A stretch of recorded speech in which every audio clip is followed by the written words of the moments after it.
Le top 3 des comportements d'une femme confiante versus d'une gentille fille en couple. Bonjour à toi et merci d'avoir cliqué sur cette vidéo. Bienvenue sur cette chaîne de vidéos qui te parle de confiance en soi, d'amour de soi et de relations amoureuses épanouissantes. Alors dans cette vidéo, ce que je vais faire, c'est que je vais te lister et te comparer les comportements de ce que j'appelle une femme confiante, c'est-à-dire une femme qui est bien dans sa tête et bien dans son corps, qui est épanouie dans ses relations amoureuses, qui sait ce qu'elle veut et qui affirme quels sont ses besoins et ses valeurs, versus ce que j'appelle une gentille fille, c'est-à-dire une femme qui n'a pas confiance en elle, qui est dépendante de l'amour, des relations, des hommes et qui a un manque affectif qui fait que du coup elle est passive de ses relations amoureuses, elle a peu confiance en elle et du coup elle a du mal à affirmer ce dont elle a besoin. Il faut savoir que ce terme gentille fille, je l'emprunte à Chérie Argov qui elle-même parle de cette même gentille fille dans son livre Pourquoi les hommes aiment les chieuses. C'est un livre que je te recommande de lire et c'est un livre que j'ai déjà analysé et commenté dans plusieurs de mes vidéos que je vais te mettre en fiche et que je vais te mettre aussi en vidéo recommandée à la fin de la vidéo. Mais avant de rentrer dans le vif du sujet, je vais me présenter, je m'appelle Chloé Mercaer et je suis ton experte en amour de soi et en relations amoureuses et sur cette chaîne, je t'apprends à t'aimer et à te valoriser. Alors pour mieux t'expliquer quel est le comportement d'une femme confiante lorsqu'elle est en couple, je vais commencer en fait par te décrire le comportement de la gentille fille. Alors le premier comportement qu'on pourrait donner, qui est assez, je trouve, représentatif de la façon dont elle fonctionne lorsqu'elle est en couple, une gentille fille, elle est toujours à la disposition de l'homme H24. Elle est toujours disponible, elle a absolument rien de prévu, aucun projet, aucun ami, aucune chose à faire avec elle-même ou avec d'autres personnes et du coup elle est toujours disponible vers l'autre, elle veut toujours le voir et quelque part finalement il n'y a plus qu'à l'appeler et à la sonner comme on dit pour qu'elle vienne jusqu'à chez lui. Et d'ailleurs en parlant de la disponibilité, il y a aussi cette idée que tu m'envoies un message, tu m'appelles et c'est moi qui vais me déplacer pour aller te voir, c'est moi qui vais faire le trajet, c'est moi qui vais faire en sorte qu'on se voit, que je me déplace et que ce soit plus pratique pour toi. Parce qu'il y a ce côté disponible, il y a ce côté aussi je vais arranger les choses pour que ce soit plus simple pour toi et pour que tu fasses le moins d'efforts pour moi pour qu'on se voit en fait. Donc là je décris le comportement d'une femme, mais il faut très bien avoir en tête que ça peut être la même chose avec un homme, puisqu'il n'y a pas que les femmes qui sont concernées par la dépendance affective, il y a aussi les hommes qui le sont et c'est important aussi de remettre les choses dans leur contexte. Mais dans notre exemple, il s'agit d'une gentille fille, donc d'une femme qui a un manque affectif et qui est toujours disponible pour l'autre. De l'autre côté, donc contrairement à cette gentille fille, nous avons la femme confiante qui est disponible pour voir l'homme qui l'intéresse, qui est disponible pour faire des rencontres, qui est disponible pour partager des moments, mais elle a une vie, mais elle a certains créneaux de disponibles et on rentre pas dans sa vie comme ça quand on veut, on lui dit pas le jour même, bah tiens ce soir on se fait un resto, non, tu me préviens une semaine à l'avance et si t'as un problème, bah on décale et on voit quand est-ce qu'ensuite on peut reporter la chose, mais tu m'appelles pas pour me dire de venir et encore plus de me déplacer pour aller jusqu'au rendez-vous en fait. Tu fais les efforts et surtout tu vas mettre les moyens pour venir me chercher parce que j'ai de la valeur. Et en fait, tout ce qui transpire et transparaît de son comportement, c'est cette idée que j'ai une vie, je suis indépendante, j'ai des amis, j'ai des activités, j'ai des projets, donc certes tu peux rentrer dans ma vie, on peut partager des moments, mais même si, même le jour où tu seras même le jour où tu seras une priorité dans ma vie, même le jour où tu auras vraiment ta place, sache que j'aurai toujours mes choses à faire, mes projets à poursuivre et des amis, des relations autres que notre relation à continuer tout simplement parce que je suis une personne riche en projets, riche en relations et tout simplement riche en choses à faire. Elle est plus autant disponible en fait pour l'homme et les seules fois où elle est disponible c'est bien les moments dans lesquels elle a des places en fait et sur les créneaux qui lui conviennent à elle, qui l'arrangent elle. Elle va pas tout décaler pour un homme qu'elle ne connaît pas et tout simplement elle va pas mettre en option et en seconde priorité, en seconde place les choses qui pour elle avaient de l'importance, que ce soit au niveau du travail, des relations, des amis, de la famille. Elle a des disponibilités mais c'est pas tout le temps et elle voit l'homme qui l'intéresse seulement quand ça l'arrange en fait au créneau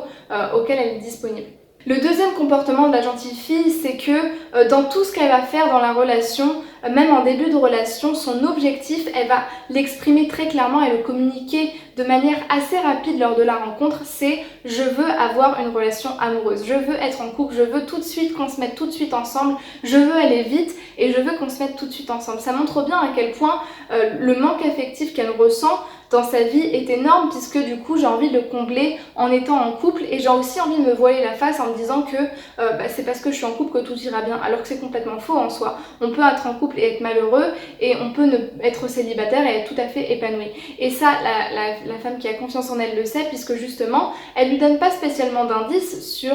où est-ce qu'on en est, puisque là pour l'instant on va être amis, on va apprendre à se connaître, on va partager des choses, on va faire des activités et je vais pas faire de promesses à quelqu'un que je connais pas. Et c'est important de voir cette différence là entre finalement la gentille fille qui veut aller extrêmement vite alors qu'elle connaît même pas la personne, juste parce qu'elle a décidé que moi j'ai envie d'être en couple avec n'importe qui que ce soit mais il faut que je sois en couple,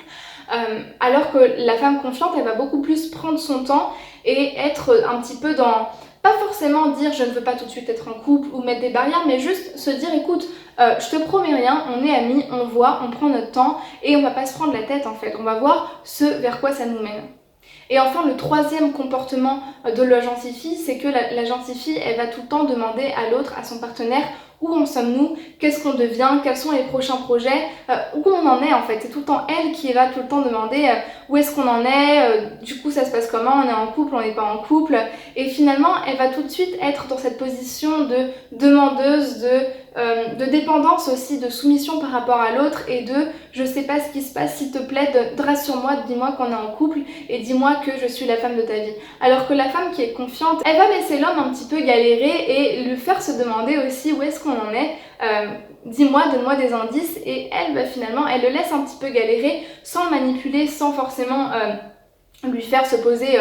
des questions qui le rendent mal, mais juste en lui faisant se demander est-ce que on est en couple, est-ce qu'elle m'apprécie, et elle prend son temps en fait, ça suit le deuxième comportement. En fait, ce qu'il faut retenir de toute cette vidéo et de toute cette analyse de comportement de gentille fille et de femme qui a confiance en elle, c'est que la femme qui a confiance en elle, contrairement à la gentille fille, elle va montrer que tout ne tourne pas autour de l'homme ou de la femme de sa vie.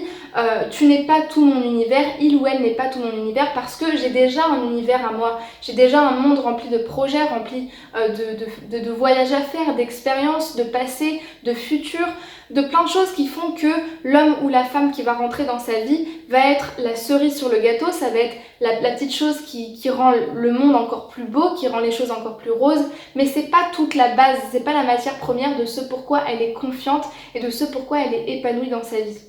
Et ce que ça montre également, c'est que, et ça je pense que c'est aussi une deuxième chose qui transparaît beaucoup et qui fait cette différence entre une femme qui va faire la différence, qui va se démarquer en fait par son indépendance et par sa confiance en elle, c'est que la femme qui a confiance en elle, elle va vraiment transmettre cette idée qu'elle n'est pas désespérée au point de vouloir tout de suite être en couple. Elle a confiance en elle, elle est bien dans sa vie et elle a envie de prendre son temps. Quelque part aussi parce qu'elle a le pouvoir de prendre son temps, dans le sens où elle sait que l'homme ou la femme qui est en face d'elle est intéressée et qu'elle sait ce qu'elle vaut, elle sait quel intérêt elle crée chez l'autre et du coup elle a ce pouvoir de disposer aussi avec le temps et avec l'énergie et la place qu'elle fait pour la personne, de dire écoute, moi j'ai envie de prendre mon temps, je sais pas, je suis mystérieuse, j'ai un petit peu envie de jouer, j'ai un petit peu envie de me donner le luxe de pas tout de suite me mettre en couple et de pas te montrer à quel point je suis demandeuse et je suis désespérée. Et c'est super important de comprendre que quand on est confiant, quand on veut être plus confiant, il faut pas être désespéré, il faut pas à tout prix vouloir se mettre en couple parce que on sait que avant de vouloir se mettre en couple, avant de vouloir être bien en couple, il faut avoir une vie remplie, une vie riche, une vie qui est remplie de choses qui nous ressemblent et qui nous font avancer autre que les relations amoureuses. Pas qu'une relation amoureuse c'est quelque chose de mauvais ou c'est quelque chose qui nous rend vide, mais qu'en fait quand on a notre vie, ça rend la relation encore plus grande, encore plus belle et ça donne beaucoup plus de possibilités de partager ensuite à deux. J'espère que cette vidéo t'aura plu, j'espère qu'elle t'aura parlé et qu'elle t'aura donné encore plus de moyens de devenir plus confiant quand tu es en couple, de remplir encore plus ta vie de choses à faire pour être plus épanoui, plus confiant, plus confiante. Merci d'avoir regardé la vidéo jusqu'à la fin. Si tu as aimé son contenu, laisse-moi un pouce bleu et un commentaire. Si tu as des questions, si tu as des remarques que tu voudrais me transmettre,